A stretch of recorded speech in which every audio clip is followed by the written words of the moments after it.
Welcome back, my friends. How's it going? So, if you've been studying a few Japanese words here and there recently, you probably suffer from this one problem, okay? The one thing that a lot of people mentioned this week is that, so what happens is they're learning a few words, right? And they know how to use like 3 to 5 words right now. And when they try to, so they use them with their Japanese coworkers or friends. And when the other person responds, the conversation just ends there because they don't know how to respond back. So they're killing the conversation right there, and nothing happens from there. It's like, okay, the conversation's dead, bye-bye, right? And I don't want that to happen. My promise to you in this video is I'm going to teach you 3 ways to respond to Japanese people when you're having a conversation, okay? Let's get started. And guys, by the way, if you don't know me, my name is Sean Narron, and I'm an interpreter here in Japan.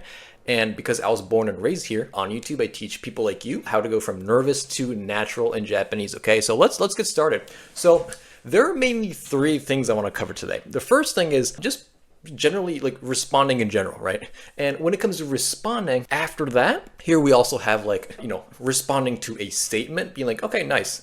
And then responding to a question, like you want to agree or disagree. Like, you can't be like, oh, nice. There's situations where you got to be like, oh, that's a great idea. Or if they're asking you a question, you could be like, well, I don't think that's a good idea, right? So I'm going to talk about that. And also later at the end of the video, we're going to talk about disagreeing, but not like making the atmosphere like awkward. You want to disagree and also compliment them. You can be like, oh, I think it's a bad idea, but you can try it, right? That's a better way to end the conversation. Well, so we're going to cover those 3 topics today, right? So let's get started. First, we've got responding in general. So here I've got, okay, here's a scenario. You ask a coworker, like a Japanese coworker or a Japanese friend about their family. They respond, like, you probably ask something like, yeah, how the kids? And they say, yeah, my kids are doing great, and then all that, blah, blah, blah. And right now, you're probably ending the conversation there. So I don't want you to do that. If they tell you that their kids are doing all right, say this. You can say, yokatta desu. Ah, yokatta desu. Chinamini. Okay, this means, I'm glad to hear that. And by the way, okay, I'm going to say it again. Yokatta desu. You could say it twice. Like it's in English, it's like saying good, right? So in Japanese, you say yokatta, or like yokatta desu. And chinamini, by the way. And then after that, you ask a different question. You ask something like related to that, right? That's how we do it. That's our first scenario is when they just kill the conversation there and we're trying to ask another question, all right? Scenario 2 is that they ask a question instead of like, oh, my kids are doing all right. Instead of a statement, they're asking you something like, oh, I want you to come over for dinner this week, right? Do you want to have a pizza night? Like, is pizza fine? And then there are 2 answers. Remember, we're agreeing or disagreeing, right? If they ask you if you can come over for like a Friday pizza night, you can either say yes or no, okay? Like a different idea, right? You can give them a different idea if you don't like pizza, right? So the first response, if you want to agree, is like, hi, yeah, definitely, I'm definitely going, right? If you don't like pizza or if you don't like what they're serving, you could be like, tacos wa dou desu ka? Tacos wa dou desu ka? So what's important here is that when you say no, you don't want to say iie, because that's a little too rude. It's a little too strong. You want to say it's like I don't know. Kind of the same thing in English too, right? And then after saying the sentence, another important thing is you smile. You could be like, how about taco night? Smile like that. Instead of being like, I don't like pizza, you can smile.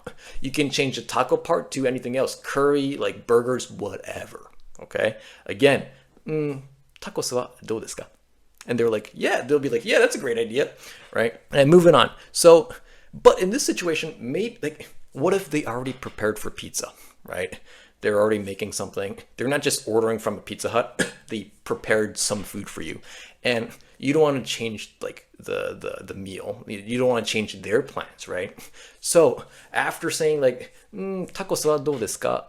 And then they're like, oh, I kind of prepared already. You can be like, demo, pizza mo ii ne. Pizza mo ii ne.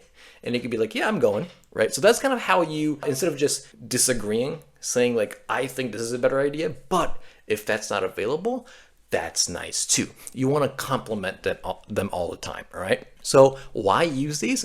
Guys, people kill conversations by just learning words and not learning how to respond to things like this, right? You know a few phrases now, and that's great, but if you kill the atmosphere, it's like making dessert for the kids, right? And not actually eating it because mommy got upset at something and just destroyed the Friday night family atmosphere. You don't want to do that. If you're having a pleasant conversation, always don't end the conversation. Don't kill it there. You always ask these like, shinami, like by the way, and then kind of prolong the conversation, make it longer. Okay. Learning Japanese is not about mastering just a phrase or two. It's about learning one phrase, using them and realizing that you don't know how to respond and learning again. It's you got to be in this cycle, right? And another thing I want to say that is like most people who can't speak that much Japanese usually don't know what they need to do. So what do I mean by that? Well, you can't be busy and can't speak it. It's either you're busy studying that new thing you need to learn or you're not doing anything. And most people are in this like not doing anything category. So you got to get busy, right? Watch these videos that I make and use them with people. All right. And the end results, guys, after using these like, responding phrases over and over again, you're never going to be scared or nervous again. So that's kind of my message for this video. You can't be at the same, like you can't be busy and also at the same time not be able to speak. It's either you're busy doing something and you're already speaking it, or you're not doing anything. All right. So please get busy, learn from these videos. And if you have any comments, any questions, please comment below. I'd love to respond to them. I'd love to read them. I would love to tell you my thoughts on them. And by the way, guys, if you have any things that you're like struggling with right now, comment below, because like it's so nice reading your comments, because if you tell me there like what's stopping you from learning, is it like you don't have enough time? It's really hard to find the next thing to learn. I can make videos about that. So please give me some feedback. I love to take that into consideration for my future videos. And that was Sean reporting from the Nagoya region, and I'll talk to you in our next one. Bye-bye.